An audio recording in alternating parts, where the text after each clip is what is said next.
ओम शांति। 24 जनवरी 2025। सुनते हैं आज के ईश्वरीय महावाक्य। मुरली की हेडिंग है मीठे बच्चे, तुम एक बाप के डायरेक्शन पर चलते चलो तो बाप तुम्हारा रिस्पॉन्सिबल है। बाप का डायरेक्शन है चलते फिरते मुझे याद करो। मीठे बच्चे, तुम एक बाप के डायरेक्शन पर चलते चलो तो बाप तुम्हारा रिस्पॉन्सिबल है। बाप का डायरेक्शन है चलते फिरते मुझे याद करो। आज की मुरली का प्रश्न है, जो अच्छे गुणवान बच्चे हैं उनकी मुख्य निशानी क्या होगी? जो अच्छे गुणवान बच्चे हैं उनकी मुख्य निशानी क्या होगी? उत्तर है, बाबा ने कहा वह कांटों को फूल बनाने की अच्छी सेवा करेंगे, किसी को भी कांटा नहीं लगाएंगे, कभी भी आपस में लड़ेंगे नहीं, किसी को भी दुख नहीं देंगे। दुख देना भी कांटा लगाना है। आज की मुरली का गीत है, यह वक्त भी जा रहा, यह वक्त भी जा रहा है। ओम शांति। मीठे मीठे सिकी लधे रूहानी बच्चों ने नंबरवार पुरुषार्थ अनुसार इस गीत का अर्थ समझा। नंबरवार इसलिए कहते हैं क्योंकि कोई तो फर्स्ट ग्रेड में समझते हैं, कोई सेकंड ग्रेड में, कोई थर्ड ग्रेड में। समझ भी हर एक की अपनी अपनी है, निश्चय बुद्धि भी हर एक की अपनी है। बाप तो समझाते रहते हैं। ऐसा ही हमेशा समझो कि शिव बाबा इन द्वारा, ब्रह्मा द्वारा डायरेक्शन देते हैं। तुम आधा कल्प आसुरी डायरेक्शन पर चलते आए हो, अब ऐसे निश्चय करो कि हम ईश्वरीय डायरेक्शन पर चलते हैं तो बेड़ा पार हो सकता है। अगर ईश्वरीय डायरेक्शन ना समझ मनुष्य का डायरेक्शन समझेंगे तो मूझ पड़ेंगे। बाप कहते हैं मेरे डायरेक्शन पर चलने से फिर मैं रिस्पॉन्सिबल हूं ना। बाबा ने कहा अगर बाबा की डायरेक्शन पे चलेंगे, फरमान पे चलेंगे तो जवाबदारी बाबा की हुई ना। इन द्वारा जो कुछ होता है उनकी एक्टिविटी का मैं ही रिस्पॉन्सिबल हूँ। बाबा ने कहा कि ब्रह्मा बाबा जो कुछ भी करते हैं उसका सारा रिस्पॉन्सिबल बाबा है, उनको हम राइट करेंगे, तुम सिर्फ हमारे डायरेक्शन पर चलो। जो अच्छी रीति याद करेंगे वही डायरेक्शन पर चलेंगे। कदम कदम ईश्वरीय डायरेक्शन समझ चल देंगे तो कभी घाटा नहीं होगा, निश्चय में ही विजयी है। बहुत बच्चे इन बातों को समझते नहीं है। थोड़ा ज्ञान आने से देह अभिमान आ जाता है। योग बहुत ही कम है, ज्ञान तो है ही। हिस्ट्री ज्योग्राफी को जानना यह तो सहज है। यहाँ भी मनुष्य कितनी साइंस आदि पढ़ते हैं। यह पढ़ाई तो इजी है, बाकी मेहनत है योग की। कोई कहे बाबा हम योग में बहुत मस्त रहते हैं। बाबा ने कहा कि कोई कहते हैं बाबा हम योग में बहुत मस्त रहते हैं, बाबा मानेगा ही नहीं। बाबा हर एक की एक्ट को देखते हैं। बाबा को याद करने वाला तो मोस्ट लवली होगा। याद नहीं करते इसलिए ही उल्टा सुल्टा काम होता है। बहुत रात दिन का फर्क है। अभी तुम इस सीढ़ी के चित्र पर भी अच्छी रीति समझा सकते हो। इस समय है कांटों का जंगल, यह बगीचा नहीं है। यह तो क्लियर समझाना चाहिए कि भारत फूलों का बगीचा था। बगीचे में कभी जंगली जानवर रहते हैं क्या? वहाँ तो देवी देवताएं रहते हैं। बाप तो है ही हाईएस्ट अथॉरिटी। और फिर यह प्रजापिता ब्रह्मा भी हाईएस्ट अथॉरिटी ठहरे। यह दादा है सबसे बड़ी अथॉरिटी, शिव और प्रजापिता ब्रह्मा। आत्माएं हैं शिव बाबा के बच्चे और फिर साकार में हम भाई बहन सब हैं प्रजापिता ब्रह्मा के बच्चे। यह है सबका ग्रेट ग्रेट ग्रैंड फादर। ऐसे हाईएस्ट अथॉरिटी के लिए हमको मकान चाहिए। ऐसे तुम लिखो फिर देखो बुद्धि में कुछ आता है। शिव बाबा और प्रजापिता ब्रह्मा आत्माओं का बाप और सब मनुष्य मात्र का बाप है। यह पॉइंट्स बहुत अच्छी है समझाने की, परंतु बच्चे पूरी रीति समझते नहीं हैं, भूल जाते हैं।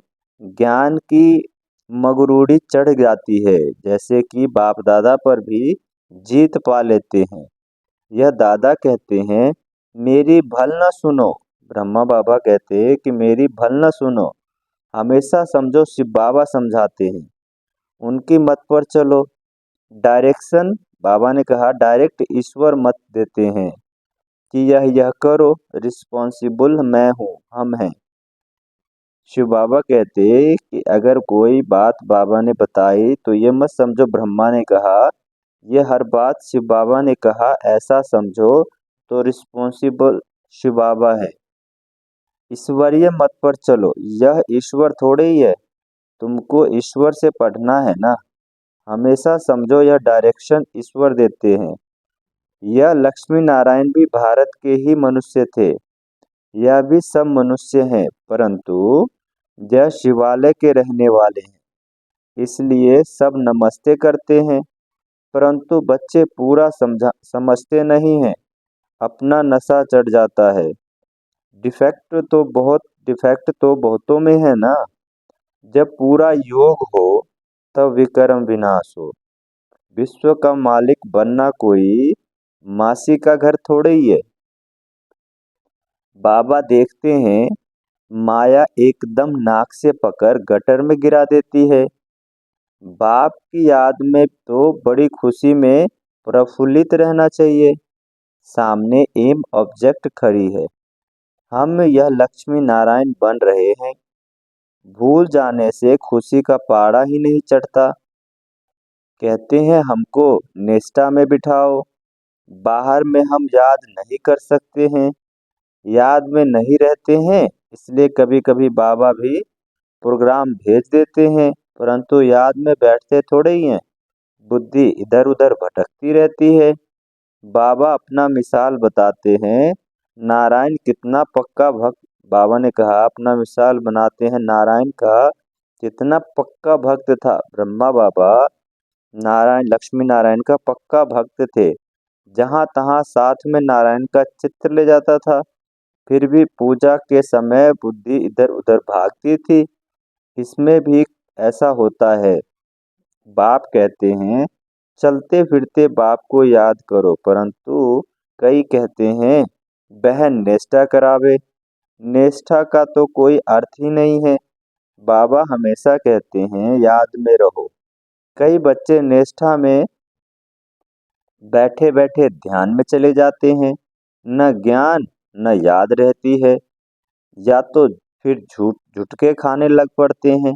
बहुतों को आदत पड़ गई है, यह तो अल्पकाल की शांति हो गई, गोया बाकी सारा दिन अशांति रहती है। चलते फिरते बाप को याद नहीं करेंगे तो पापों का बोझ कैसे उतरेगा। आधा कल्प का बोझा है, इसमें ही बड़ी मेहनत है। अपने को आत्मा समझो और बाप को याद करो। भल बाबा को बहुत बच्चे लिख भेजते हैं, इतना समय याद में रहा परंतु याद रहती नहीं है, चार्ट को समझते ही नहीं। बाबा ने कहा कि कई बच्चे लिख भेजते हैं कि बाबा मैंने इतना समय याद किया। बाबा कहते परंतु याद रहती ही नहीं, चार्ट को समझते ही नहीं। बाबा बेहद का बाप है, पतित पावन है, तो खुशी में रहना चाहिए। ऐसे नहीं हम तो शिव बाबा के हैं ही ना। ऐसे भी बहुत हैं समझते हैं हम तो बाबा के हैं, लेकिन याद बिल्कुल नहीं करते। अगर याद करते होते तो फिर पहले नंबर में जाना चाहिए। किसको समझाने की बड़ी अच्छी बुद्धि चाहिए। हम तो भारत की महिमा करते। नई दुनिया में आदि सनातन देवी देवताओं का राज्य था। अभी है पुरानी दुनिया, आयरन एज, वह सुखधाम, यह दुखधाम। भारत गोल्डन एज था तो इन देवी देवताओं का राज्य था। कहते हैं हम कैसे समझें कि इनका राज्य है। बाबा ने कहा कि कई कहते हैं कि कैसे हम समझें कि इनका राज्य भारत में था। बाबा ने कहा यह नॉलेज बड़ी वंडरफुल है। जिसकी तकदीर में जो है, जितना पुरुषार्थ करते हैं वह देखने में आता है। तुम एक्टिविटी से जानते हो तो कलयुगी भी मनुष्य है तो सतयुगी भी मनुष्य है। फिर उन्हों के आगे माथा जाकर क्यों टेकते हो। इन्हों को स्वर्ग का मालिक कहते हैं ना। कोई मरता है तो कहता है फलाना स्वर्गवासी हुआ। जब भी नहीं समझते इस समय तो नरकवासी सब हैं। जरूर पुनर्जन्म भी यहाँ ही लेंगे। बाबा हर एक की चलन से देखते रहते हैं। हर एक की चलन से देखते रहते हैं। बाबा को कितना साधारण रीति से किस किस बात पर बात करनी पड़ती है, संभालना पड़ता है।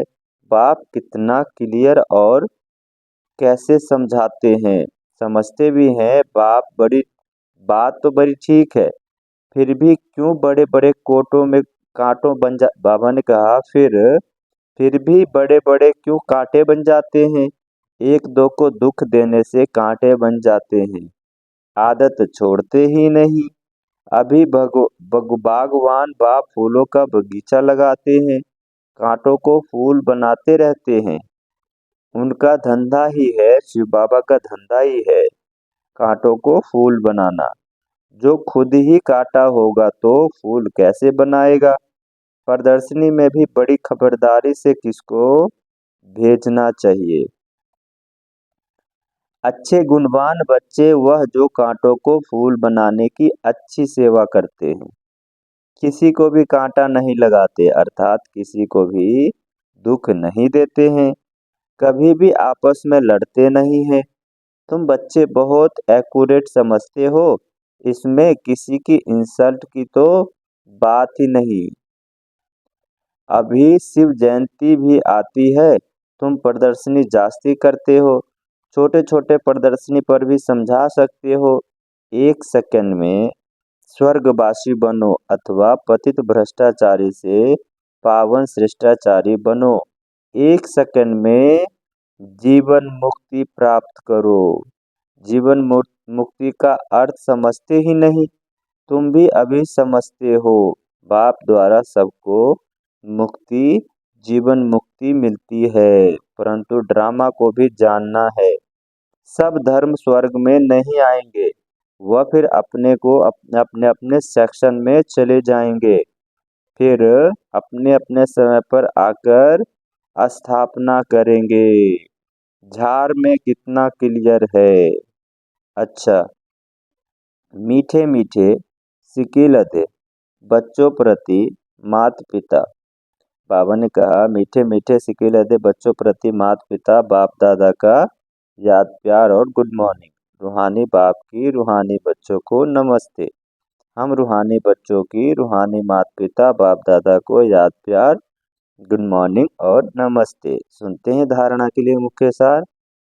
एक बाप की याद से मोस्ट लवली बनना है। एक बाप की याद से मोस्ट लवली बनना है। चलते फिरते कर्म करते याद में रहने की प्रैक्टिस करनी है।